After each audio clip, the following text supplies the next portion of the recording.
Good morning बच्चों, कैसे हो आप लोग। चलिए आज हम पढ़ेंगे ऊर्जा के स्रोतों में। ठीक है बच्चों, इसके पहले हम लोगों ने पढ़ लिया था क्या, ऊर्जा का सामान्य परिचय, ऊर्जा की आवश्यकता, ऊर्जा का रूपांतरण, ऊर्जा के विभिन्न रूप, ऊर्जा के स्वरूप, उनके प्रकार एवं क्या ऊर्जा संरक्षण का नियम। ठीक है, और थोड़ी सी हमने चर्चा की थी ऊर्जा संकट के संदर्भ में, जो पढ़ना हमारे लिए बहुत ही जरूरी था। ठीक है, तो उसके बाद अब हम पढ़ेंगे ऊर्जा के स्रोत। ठीक है बच्चों, तो ऊर्जा का स्रोत मतलब क्या होता है, पहले हम उस पर चर्चा करें। ठीक है, देखो बच्चों, जिस भी वस्तु से हमको ऊर्जा मिलती है उन्हें कहते हैं हम ऊर्जा के स्रोत। हाँ? जिस भी वस्तु से हमें ऊर्जा मिलती है उसे हम ऊर्जा का स्रोत कहते हैं। या ऐसी ऐसी कोई भी वस्तु जिसमें ऊर्जा प्रदान करने की क्षमता हो, वो सारी वस्तुएं कहलाती हैं ऊर्जा का स्रोत। अब देख लीजिए, हमारे दैनिक जीवन में हमको विभिन्न प्रकार की ऊर्जा चाहिए। कैसी ऊर्जा चाहिए, देखिए, जैसे मान लीजिए हमको घर में उजाला करना है, प्रकाश करना है। ठीक है, तो हमको क्या ऊर्जा चाहिए, प्रकाश ऊर्जा चाहिए। तो उसके लिए हम प्रकाश ऊर्जा का कौन सा स्रोत लेते हैं, हम मोमबत्ती जलाते हैं, बल्ब जलाते हैं, ट्यूबलाइट जलाते हैं, ऐसे मतलब प्रकाश ऊर्जा उत्पन्न करने वाले विभिन्न वस्तुओं का हम उपयोग करते हैं जिन्हें हम स्रोत कहते हैं।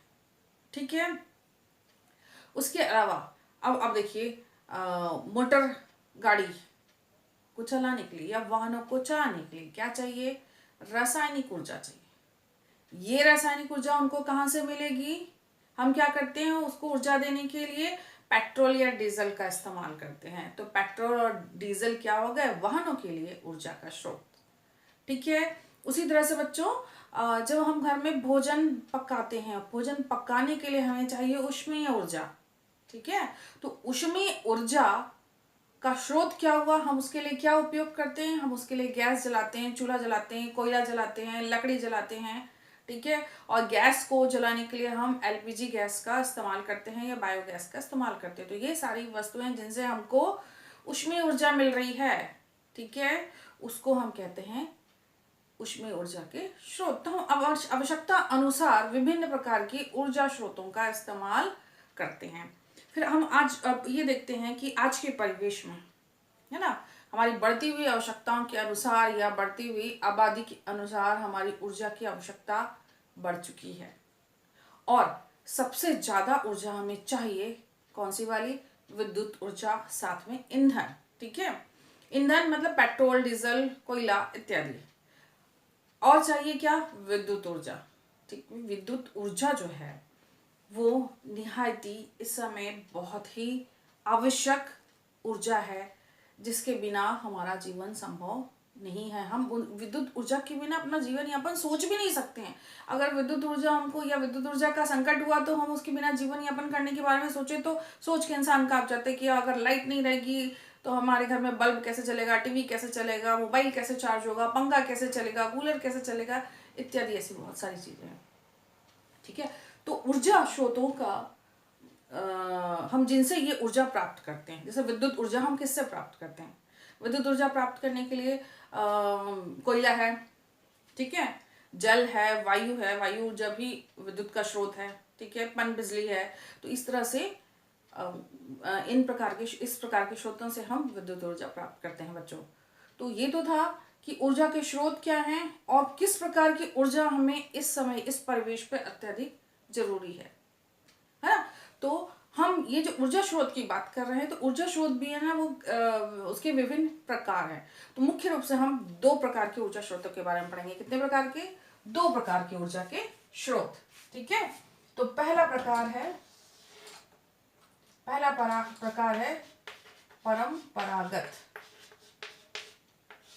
परंपरागत ऊर्जा के स्रोत, और दूसरा प्रकार है गैर परंपरागत।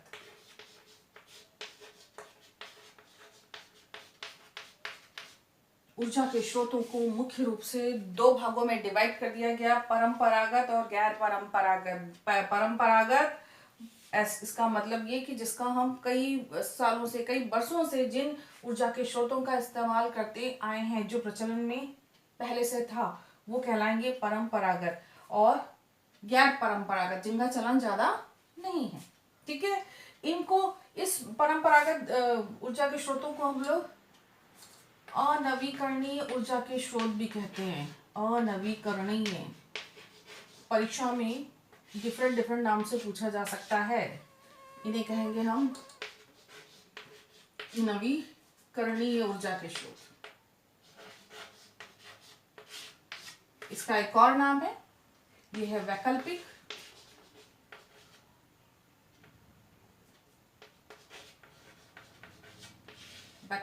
ऊर्जा के स्रोत हैं। अब देखिए, अनवीकरणीय, परंपरागत शब्द से आप समझ गए, और गैर परंपरागत शब्द से सबका मतलब भी आप लोगों ने समझ लिया। अनवीकरणीय मतलब क्या हुआ? इंग्लिश में इस शब्द का इस्तेमाल करें तो हम कहेंगे नॉन रिन्यूएबल, मतलब जिसका नवीनीकरण संभव नहीं है।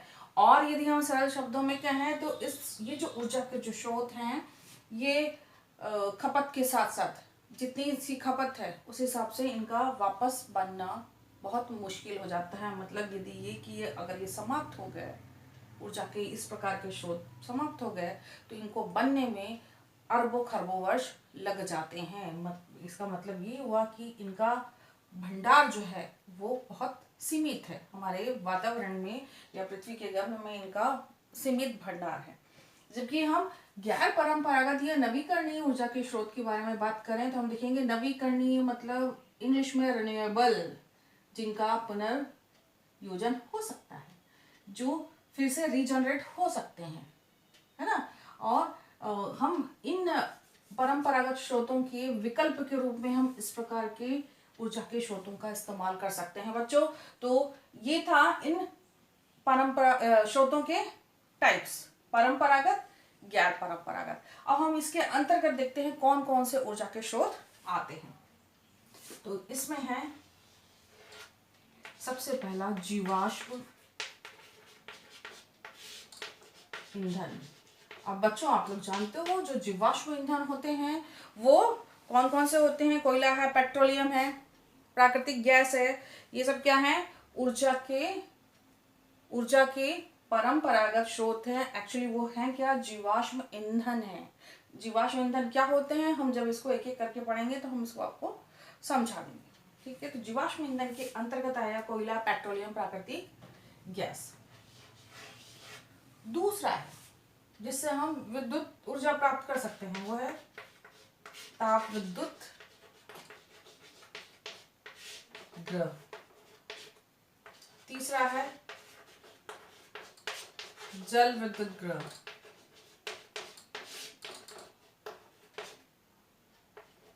और चौथा है पवन ऊर्जा।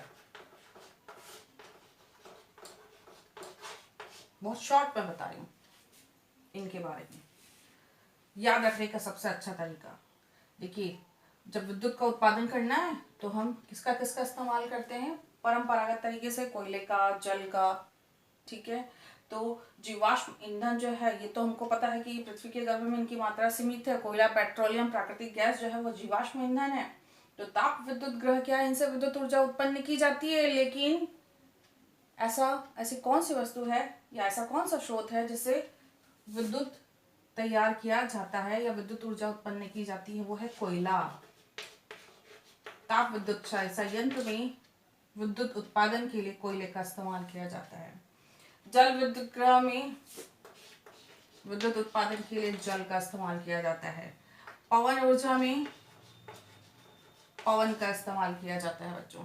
ठीक है, तो ये है आपका परंपरागत या अनवीकरणीय ऊर्जा के स्रोत। इनके बारे में डिटेल में हम थोड़ा और बाद में पढ़ेंगे। हम अभी देख लेते हैं गैर परंपरागत या नवीकरणीय या वैकल्पिक ऊर्जा के स्रोत। और इसको आजकल एक नए नाम से भी जाना जाने लगा है बच्चों, वो है अक्षय ऊर्जा। ठीक है, तो इसके अंतर्गत कौन कौन से आएंगे? इसके अंतर्गत आएगा आपका सौर ऊर्जा, दूसरा है आपका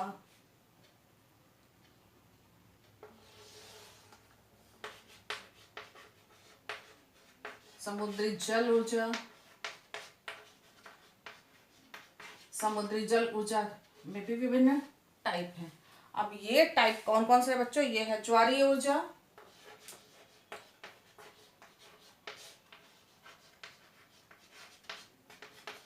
तरंग ऊर्जा,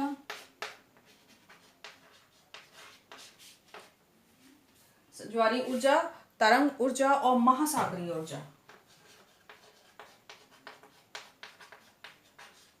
महासागरीय ऊर्जा और गैर परंपरागत ऊर्जा के स्रोतों में एक और नाम है आपका भूतापीय ऊर्जा। भूतापीय। और चौथा है नाभिकीय ऊर्जा।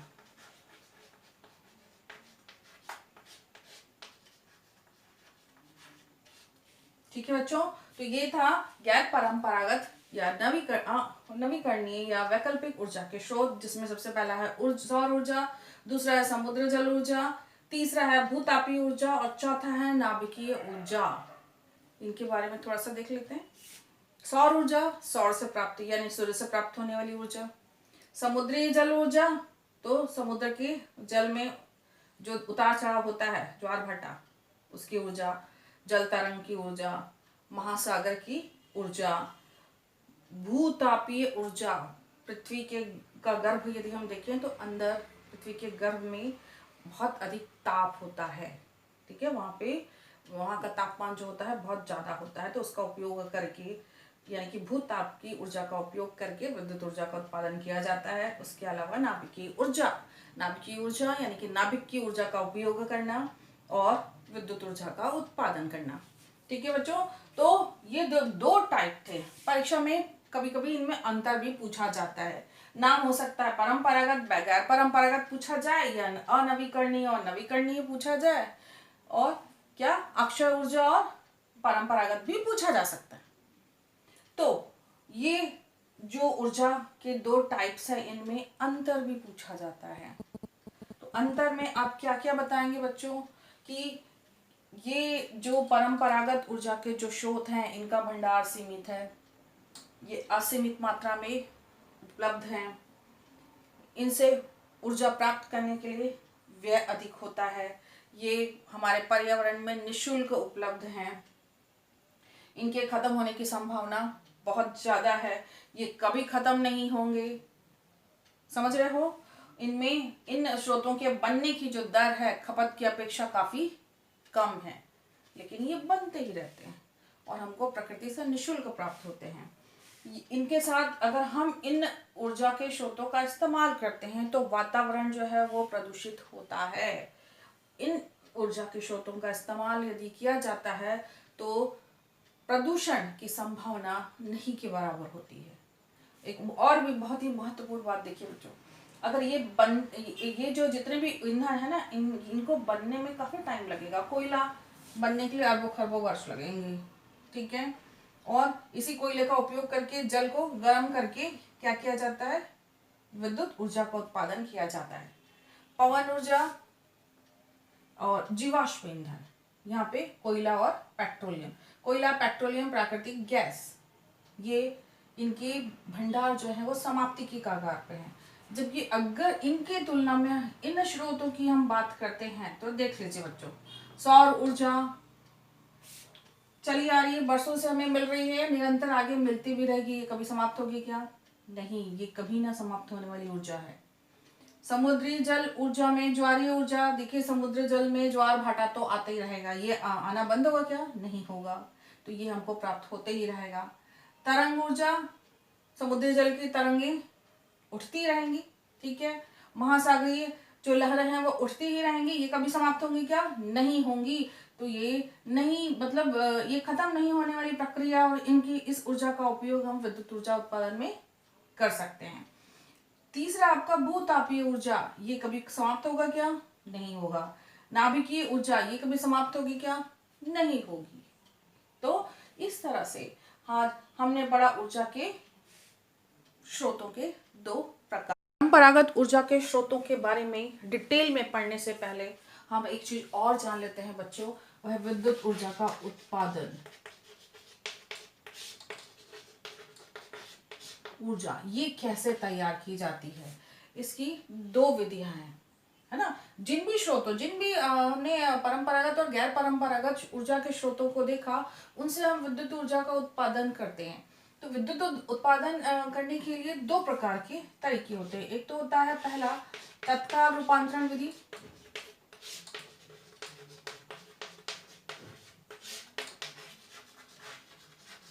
और दूसरा है मध्यवर्ती रूपांतरण विधि। मध्यवर्ती रूपांतरण विधि। देखिए, तत्काल रूपांतरण विधि का क्या मतलब हुआ कि एक प्रकार की ऊर्जा, देखिए विद्युत ऊर्जा उत्पादन करने के लिए क्या करते हैं, ऊर्जा के एक स्वरूप को किसी विद्युत ऊर्जा में परिवर्तित कर देते हैं। तो उस परिवर्तन के लिए इन दो विधियों का उपयोग किया जाता है। तो तत्काल रूपांतरण विधि में किसी एक प्रकार की ऊर्जा को विद्युत ऊर्जा में जब हम परिवर्तित करते हैं तो वो कहलाती है तत्काल रूपांतरण की विधि। लेकिन मध्यवर्ती रूपांतरण विधि मतलब क्या हुआ, इस विधि के अंतर्गत हम पहले एक प्रकार की ऊर्जा को या ऊर्जा के एक रूप को पहले दूसरे रूप में बदलते हैं, फिर दूसरे रूप से विद्युत ऊर्जा का उत्पादन करते हैं। यह है मध्यवर्ती ऊर्जा रूपांतरण की विधि। तो आजकल प्रचलन में कौन सी वाली विधि है, ये वाली विधि ज्यादा चल रही है। इसी विधि का उपयोग करके विद्युत ऊर्जा का उत्पादन किया जा रहा है बच्चों। तो चलिए हम देखते हैं अब परंपरागत ऊर्जा के स्रोतों को एक एक करके डिटेल में।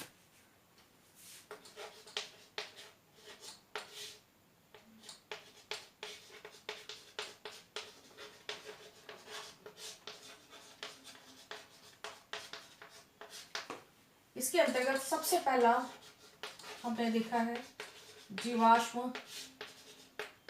ईंधन, और इसके अंतर्गत आते हैं कोयला, पेट्रोलियम, और पेट्रोलियम के साथ प्राकृतिक गैस। देखिए बच्चों, जीवाश्म, जीव का अंश, शब्द से समझ में आ रहा है, जीव का अंश है। किस इस प्रकार के ईंधन में क्या है, जीव का अंश है। कैसे जीव का अंश है कि कोयला जो है वो पेड़ पौधों, मृत पेड़ पौधों के अवशेषों से बना है, और ये मृत जीव जंतुओं के अवशेषों से बना है। ठीक है, ये मृत जीव जंतुओं के अवशेषों से बना है। कैसे बना है बच्चों, देखिए अरबों खरबों या करोड़ों वर्ष पूर्व पहले कोई ऐसी प्राकृतिक आपदा या दुर्घटना हुई होगी जिसके कारण अचानक से ही उस दुर्घटना के कारण असंख्य पेड़ पौधे और जीव जंतु जो है वो पृथ्वी के गर्भ में समा गए, दब गए। अत्यधिक ताप पर और उच्च दाब पर, उच्च ताप और दाब पर पृथ्वी के गर्भ में ऑक्सीजन की अनुपस्थिति में ये धीरे से कोयले में और पेट्रोलियम में परिवर्तित हो गए, और इनको बनने में अरबों खरबों वर्ष लग गए, है ना। इसलिए इन्हें क्या कहा गया है, जीवाश्म ईंधन। और अरबों खरबों वर्ष लग गए, इसका मतलब यदि ये खत्म हो जाते हैं और जब पुनः इनका निर्माण होगा तो इसको बनने में भी अरबों खरबों वर्ष लगेंगे। अतः हमें क्या करना चाहिए, जीवाश्म ईंधन का सुनियोजित तरीके से उपयोग करना चाहिए बच्चों। तो हम बात कर रहे थे इसमें कोयला, ये पता चला हमको कि मृत पेड़ पौधों के अवशेष से मिलकर के बना हुआ है। एक्चुअली इसमें अगर कोयले की बात करें तो कार्बन इसमें होता है, और बहुत सारे अकार्बनिक तत्व भी इसके साथ साथ पाए जाते हैं, और कार्बन की मात्रा की उपस्थिति के आधार पर कोयला भी कई प्रकार का होता है। ठीक है, तो हमको उसके प्रकार के बारे में नहीं पढ़ना है बच्चों। ये जो कोयला है, इस कोयले का क्या किया जाता है, वायु की अनुपस्थिति में भंजन किया जाता है और इसे कोक में बदल दिया जाता है, और इस कोक का इस्तेमाल चूल्हा जलाने में और कारखानों में किया जाता है ईंधन के। पेट्रोलियम, पेट्रोलियम दूसरा महत्वपूर्ण जीवाश्म ईंधन है। ये जो है हाइड्रोजन और कार्बन के यौगिकों का मिश्रण होता है। है ना, इसे हम हाइड्रोकार्बन कहते हैं, हाइड्रोकार्बन भी कहते हैं। मतलब कि पेट्रोलियम जो है वो बहुत सारे या असंख्य हाइड्रोजन और कार्बन के यौगिकों का मिश्रण होता है, इसलिए इसे हम हाइड्रोकार्बन भी कहते हैं। तो पेट्रोलियम प्राप्त कहाँ से किया जाता है? पेट्रोलियम का विशाल भंडार जो है वो जमीन के भीतर यानी कि चट्टानों के बीच बीच में मौजूद है, काफी गहराई में। इसे हम तेल का कुआं कहते हैं। और ये तेल का कुआं जो है पर्टिकुलर कहाँ पाया जाता है? समुद्रों में। तो समुद्रों की गहराई में जाकर बड़े बड़े तेल के कुएं खोद दिए जाते हैं और पाइप की सहायता से पेट्रोलियम निकाला जाता है। तो जब पेट्रोलियम बाहर निकाला जाता है तो उसे कहा जाता है कच्चा तेल। और फिर उसका क्या किया जाता है? प्रभाजी आसवन किया जाता है, शोधन किया जाता है, प्रभाजी आसवन किया जाता है। और प्रभाजी आसवन करने से बहुत सारे सह उत्पाद प्राप्त होते हैं। अलग अलग तापमान पर बहुत सारे सह उत्पाद प्राप्त होते हैं। ये होता है कैरोसिन, डीजल, एस्फाल्ट, चारकोल, स्नेहक या वैक्स, पैराफिन, ऐसे बहुत सारे उत्पाद प्राप्त होते हैं।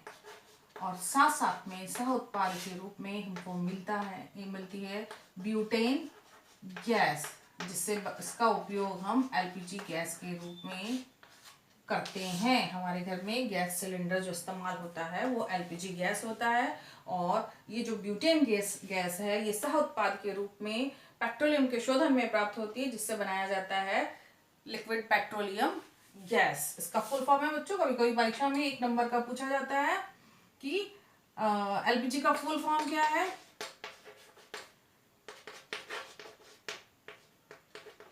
Liquid petroleum gas, liquid petroleum gas या तरल पेट्रोलियम गैस या द्रवित पेट्रोलियम गैस। और इसका मुख्य जो संघटक पदार्थ है वो है ब्यूटेन गैस। अब पेट्रोलियम का शोधन करने से हमको एक महत्वपूर्ण गैस प्राप्त हुई। ये इसकी खपत जो है बहुत ज़्यादा है बच्चों, और इसलिए कहा जाता है कि इस ईंधन का सुनियोजित तरीके से उपयोग किया जाए, क्योंकि इनका भंडार जो है वो सीमित मात्रा में है। अब हम देखते हैं कि पेट्रोलियम के साथ जब पेट्रोलियम निकाला जाता है कुओं से तो एक गैस प्राप्त होती है जिसे हम कहते हैं प्राकृतिक गैस। कहते हैं हम प्राकृतिक गैस या नेचुरल गैस। प्राकृतिक गैस या नेचुरल गैस, इसे भी पाइप की सहायता से बाहर निकाला जाता है और इसे उच्च ताप पर इसे सीएनजी में परिवर्तित किया जाता है। सीएनजी। और इस गैस का, ये जो प्राकृतिक गैस है, इसका मुख्य संघटक पदार्थ है मीथेन। तो सीएनजी में क्या होता है? मीथेन, है ना। क्या किया जाता है? प्राकृतिक गैस को उच्च ताप पर संपीड़ित किया जाता है, कंप्रेस किया जाता है, और नाम दिया गया है इसका CNG, compressed natural gas. Compressed natural gas या कंप्रेस्ड की जगह संपीड़ित प्राकृतिक गैस, और इसका मुख्य कंपोनेंट है मीथेन। ठीक है बच्चों, तो हमने देखा जीवाश्म ईंधन, कोयला, पेट्रोलियम और प्राकृतिक गैस। अब हम पढ़ेंगे दूसरा ऊर्जा का परंपरागत स्रोत, वो है आपका ताप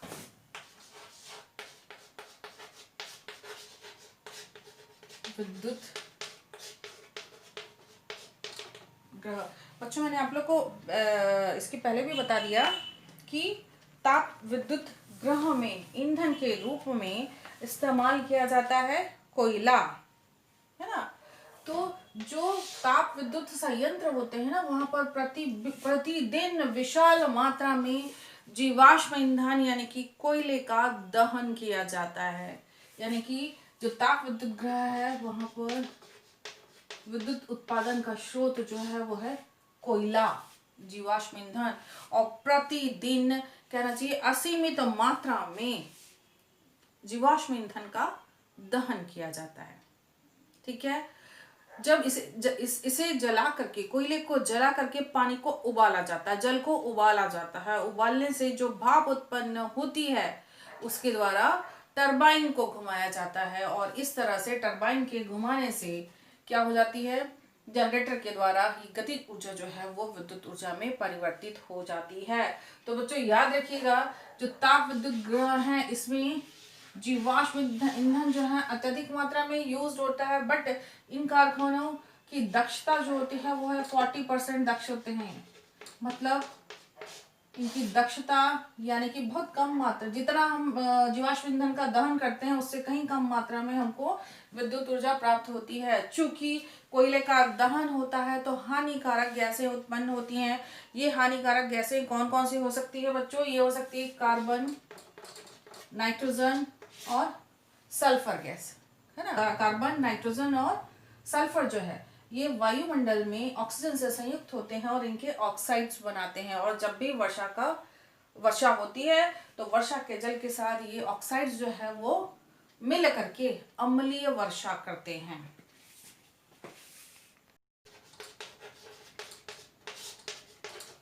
संयंत्र या जल विद्युत गृह यहाँ पर ईंधन के रूप में या कहना चाहिए कि विद्युत उत्पादन के लिए जल का इस्तेमाल किया जाता है। क्या किया जाता है बच्चों यहाँ पर कि जल की स्थितिज ऊर्जा का उपयोग विद्युत ऊर्जा के लिए किया जा सकता है, ये किया जाता है।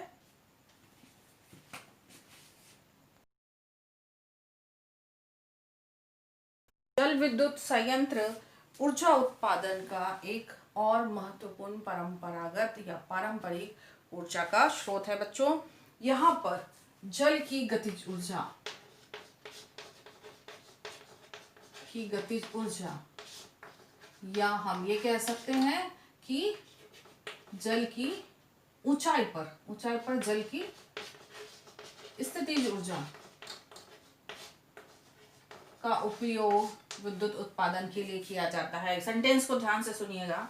जल की गतिज ऊर्जा, बहते हुए जल की गतिज ऊर्जा या ऊंचाई पर स्थित जल की स्थितिज ऊर्जा का उपयोग विद्युत उत्पादन के लिए किया जाता है।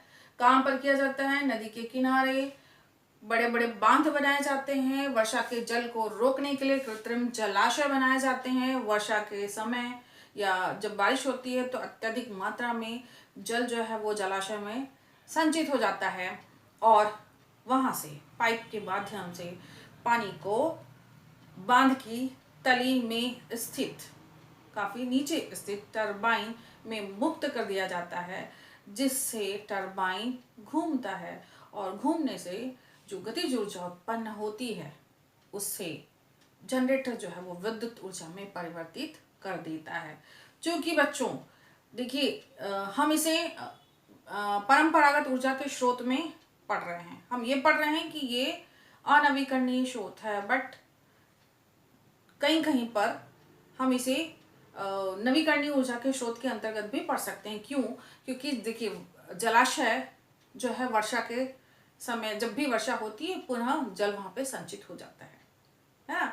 तो हर साल वहां पे जल संचित होते रहता है, इसलिए हम इसे कह सकते हैं कि ये नवीकरणीय ऊर्जा का स्रोत भी है ना। तो इस तरह से वर्षा के पानी को रोक करके क्या किया जाता है? विद्युत ऊर्जा का उत्पादन किया जाता है। बट इससे हानि क्या होती है? देखिए बच्चों, इसके लिए क्या होता है कि आसपास की कृषि योग्य जमीन या उपजाऊ जमीन को काट करके या उसे हटा करके उसकी जगह बांध बनाया जाता है, जलाशय बनाए जाते हैं। ठीक है, तो इस तरह से ये एक नुकसान तो हुआ, साथ साथ में बाढ़ के कारण बड़े बड़े गांव डूब जाते हैं। पेड़ पौधों को नष्ट कर दिया जाता है केवल बांध बनाने और क्या बोलना चाहिए, जलाशय बनाने के लिए।